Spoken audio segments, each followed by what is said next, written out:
지금까지 그러니까 아주 힘을 줘갖고 이야기했던 거는 율법 준수가 우리를 저주하리로 이끌어가게 된다는 거예요. 그래 이야기해갖고 여기까지 이야기를 하니까 그럼 도대체 율법을 왜 주셨냐 하는 질문들이 나오는 거예요. 율법이 도대체 뭐냐, 왜 주셔갖고 우리를 저주하리로, 그냥 언약만 하시지, 안 그래, 그죠? 언약만 하시지 왜 율법을 주셔갖고 복잡하게 일을 만드시냐는 거죠. 그 때문에 이제 언약과 이 율법의 목적은 뭔가, 하나님은 아브라함에게 그분의 자유의지, 여기 이게 연대가 나오는데 이게 아브라함이에요.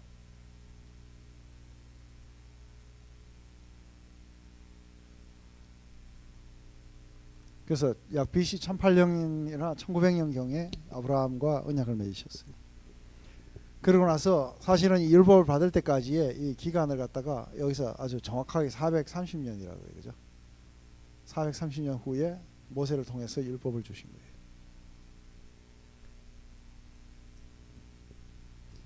근데 이제 사람의 예대로 말하는데, 예를 들어서 내가 우리 손원생님하고 어떤 직계약을 체결했어요.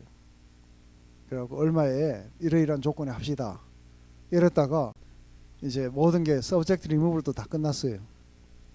그러고 난 뒤에 이제 집을 갖다가 완전히 인수하기 전에 그런데 있잖아요, 그 조항이 하나가 좀 잘못된 것 같아, 고칩시다 하고 이야기하면 손원생님이 이미 이렇게 다 계약이 끝났는데요.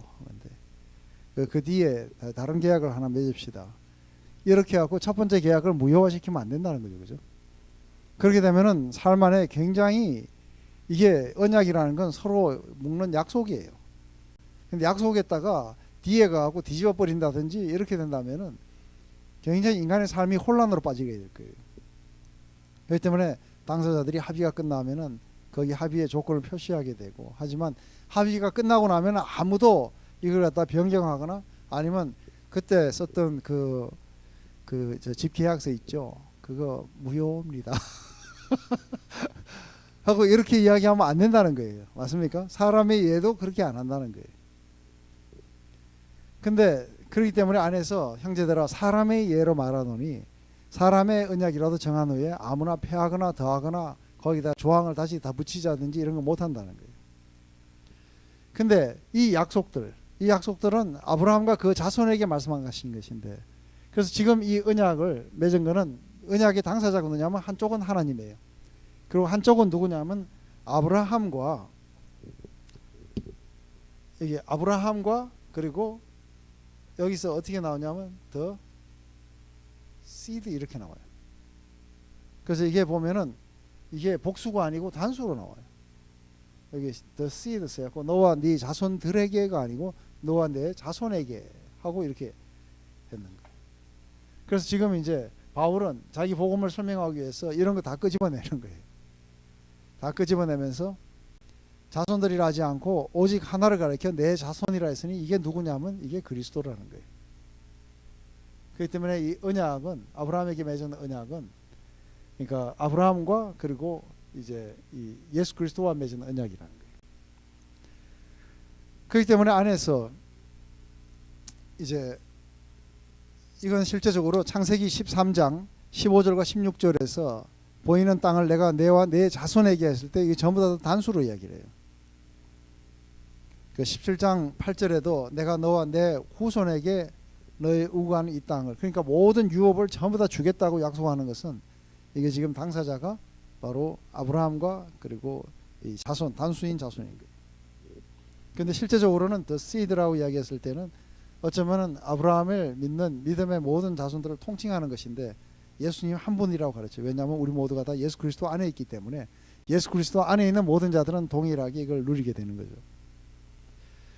내가 이것을 말하니 하나님이 미리 정하신 언약을 430년 후에 생긴 율법이 없이 하지 못하고 그 약속을 헛되게 하지 못하느니라.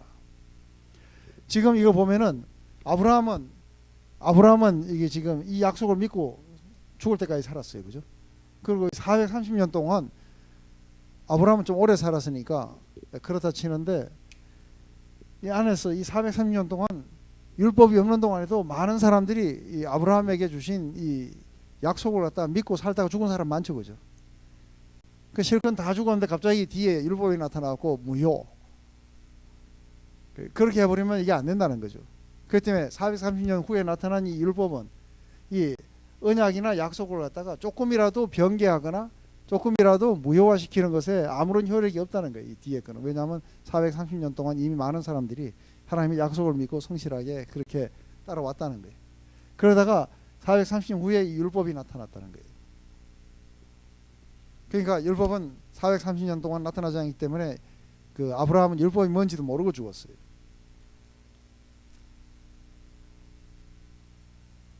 맞습니까? 그 옆에 있는 사람도 율법이 뭔지 모르고 죽은 사람들 많아요. 근데 만일 그 유업이 이 하나님 나라 안에 있는 모든 하나님 약속하신 모든 축복들이 만약에 율법에서 난 것이면은 율법에서 난 거라면 약속에서 난 게 아니라는 거예요. 그렇지만 하나님이 이 모든 유업을 약속으로 말미암아서 아브라함에게 은혜로 주신 거예요. 그러니까 이 말하고 똑같은 거예요. 이 말하고 똑같은 건데 이건 뭐냐면은 자 오늘 이게 다 끝나고 난 뒤에 오후 3시에 여기 가면 6번가에 중국집이 있는데 그리로 오세요. 그럼 제가 점심을 사겠습니다. 그럼 아무도 안 믿잖아요. 근데 안에서 이거는 제가 약속을 한 거예요. 맞습니까? 약속을 했는데 그렇기 때문에 그 오시게 되면은 그 다 이렇게 오늘 점심 식사를 하시게 될 거예요. 그죠? 근데 갑자기 오늘 저 밑에 내려갔다가 뭘 잘못해가지고 보영이가 저한테 야단 맞았어요. 그죠? 그 야단 맞았다고 아까 이야기했는 약속이 무효화되느냐 하면 그건 아니라는 거예요. 약속한 건 약속이에요. 그죠? 약속한 건 약속한 거기 때문에 약속은 왜냐하면은 은혜로 내가 한 약속이에요. 내가 그냥 사주겠다 했지 뭐 안에서 그때까지 잘하는 거 보고 사주겠다든지 이런 조건이 없었어요. 그냥 일방적으로 했던 약속이기 때문에 여전히 이건 유효하다는 거예요. 그렇기 때문에 그 유업은 아브라함에게 약속으로 말미암아 은혜로 주신 거라는 거죠. 그렇다면 율법은 뭐냐 하는 거예요. 이제 율법에 대해서 이게 이제 여러분들 안에 확실하게 이해돼야 돼요. 그런 적 율법이 뭐냐 하면 제일 먼저 인간의 죄 때문에 왔다는 거예요. 범법함을 인하여 더한 것이라. 천사들로 말미암아 중보의 손을 빌어 베푸신 것인데 약속하신 자손이 오기까지 여기까지 약속하신 자손이 예수님이 오기까지 여태까지 어떤 목적을 가지고 왔다는 거예요. 근데 제일 먼저 뭐예요? 더한 것이라는 거예요. 더하다는 건 뭐예요? 서플리먼트인 거예요. 그렇기 때문에 이게 원래 본질적인 게 아니라 아브라함과 맺은 언약의 엑스트라로 주신 거라는 거예요. 엑스트라로 이걸 주신 거기 때문에 본질적인 것이 아닌 거예요. 언약을 보증하기 위해서 주신 거인 거죠. 그렇기 때문에 이 율법은 우리의 죄를 갖다가 없애기 위해서 주신 게 아니라 우리가 얼마나 구원을 필요로 하는 죄인인가를 보여주기 위해서 이게 주신 거예요.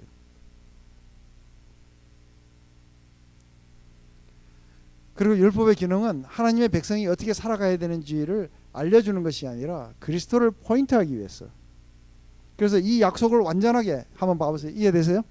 이쪽에서 지금 아브라함에게 약속을 했고 이제 약속하신 자손이 오게 되면은 하나님의 모든 축복들이 바로 믿음으로 말미암아 모든 이방인에게 다 흘러갈 거예요. 근데 이걸 갖다가 완전히 이 약속을 이루기 위해서 뭐가 필요했냐면 율법이 필요한 거예요. 그래서 하나님 율법을 주셔갖고 너희가 얼마나 바로 이 그리스도를 필요로 하는지를 갖다가 보여주기 위해서 율법을 주셨다는 거예요. 그래서 모든 사람들이 이걸 이 율법을 통해 갖고 더 우리는 이 약속의 성취를 우리는 간절하게 기다리도록 만들었다는 거예요. 이해가 되세요? 근데 많은 사람들은 이 율법을 하나님이 자기 백성들을 어떻게 살아라고 하는 그 길로서 제시했기 때문에 이걸 충실하게 따라야 된다고 이렇게 해왔던 사람들은 뭘 못 보는 거예요? 안에 갑자기 이 약속이 다 사라져 버리는 거예요. 맞습니까? 언약도 사라져 버리고. 그러고 나서 오실 약속의 성취로 오시는 바로 너와 내 자손이라 했던 이 예수 그리스도의 오심에도 별로 기다리지 않게 되는 거예요. 그 안에서 여전히 어디 있는 거예요? 이 안에 있으면서 저주 아래 있는 거예요. 잘못 이해한 거예요. 맞습니까? 이거를 주신 것은 범법함을 이해해 가지고 이게 그 시내산에서 천사에 의해서 떨기나무 가운데서 천사로 나타나서요, 그죠?